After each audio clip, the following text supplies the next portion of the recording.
A virtual private network, or VPN, is basically a way to get around the Great Firewall by essentially creating a virtual tunnel from, within China to outside of China, such as into the US or into the UK. You can essentially get around a lot of these bans. For example, if you want to use Facebook or Twitter or access, BBC website or so forth, really the only way to do it, or the most convenient way to do it, is by using a VPN service that allows you to get through that Great Firewall. And that's really the key for anyone in China. If you want to access the rest of the world, you need a VPN to do it. And how commonly used are VPNs then in China? Most Chinese with a smartphone will have access to, or have probably tried a VPN. But I want to be clear, I mean, many Chinese never really bother accessing the outside world. They've got a lot available to them within China. They've got WeChat, the chatting app, so they don't need Facebook. WeChat, again, serves more like Twitter as well, so it's that. WeChat serves as an IM messenger, a bit like WhatsApp. So a lot of things within WeChat itself are available. And then news. A lot of news is available in China. Of course, it's censored news, but many Chinese people don't necessarily want to read BBC or New York Times or Bloomberg. They're very happy to just see what they've got in China and read what they've got in China. But it's very, very common for foreigners in China, or those who have foreign education or foreign experience, who want to know what's going on outside of China. So it's very, very crucial to those people to be able to get access to a VPN. What's your view of why Apple has agreed to do this? They're kind of damned if they do and damned if they didn't. There's one view that says they're selling out to censors, they're selling out to the Chinese, and, they've given up on their consumers who care about security and privacy. That's one view. The other is that they're really pragmatic, that if they didn't do this, then they were going to be stopped anyway, and they would have had to face the consequences of China's wrath if they refused to go through with it.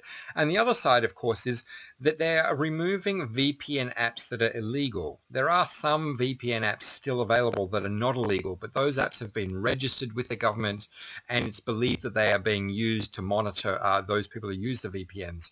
So, there is that line that all they're doing is just following the law, and that's perfectly acceptable for a foreign company to do. So that's the two ways people look at this. And what would have been the wrath that they might have incurred from the Chinese had they not been willing to comply? Well, China could have done all sorts of things. They could have gone as severe as, blocking all sales of iPhones in China. And China is a very, very important market for Apple.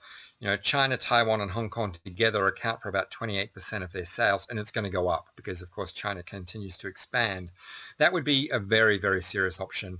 The other things that they could have done would be to go to the telcos in China. There's three major telcos, and basically blocked access to VPNs or even to iPhones themselves through those networks. So people would have had an iPhone with a VPN, but it would never have been able to connect to a network.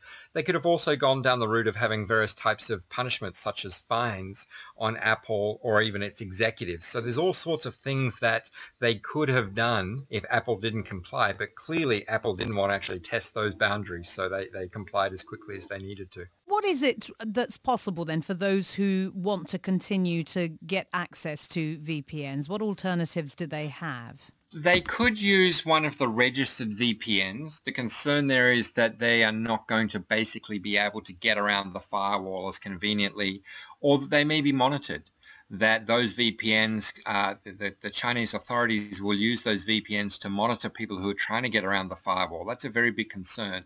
Another is to have leased direct lines through the Chinese telcos in commercial enterprises. Many companies in China are actually using that option. It's very, very expensive, and it's still not guaranteed. It's really a game of cat and mouse. And, China's cat is getting bigger and faster and more hungry, and the mouse is kind of withering away, but trying to run as fast as it can.